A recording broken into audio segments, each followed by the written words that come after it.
রাতের অন্ধকারে ধ্বংস হয়ে যাওয়া এক ঘরের কোনায় বসে আছে ছোট্ট আমির। তার পাশে কিছুই নেই, না খাবার, না পানি, না মানুষ।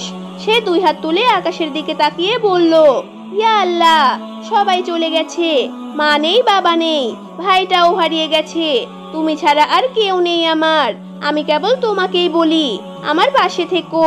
পরের দিন এক আন্তর্জাতিক সংস্থার দল সেই জায়গায় আসলো। ধ্বংসস্তূপের নিচে খুঁজে পেল শুধু এক জীবিত শিশুকে। তার নাম আমির। তার ঠোঁটে তখনও ছিল ফিসফিস শব্দ।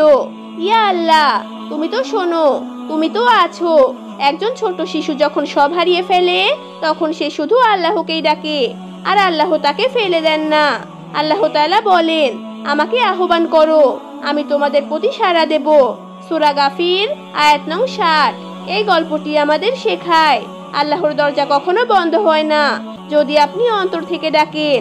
এই ভিডিওটি দেখলে আপনার হৃদয় কেঁপে উঠবে, চোখ ভিজে যাবে, আর ইমান একটুখানি হলেও জেগে উঠবে ইনশাআল্লাহ। ভিডিওটি ভালো লাগলে লাইক, কমেন্ট, শেয়ার করুন এবং আল্লাহর প্রতি বিশ্বাসকে আরো মজবুত করুন। আর চ্যানেলটি সাবস্ক্রাইব করতে একদমই ভুলবেন না। ধন্যবাদ।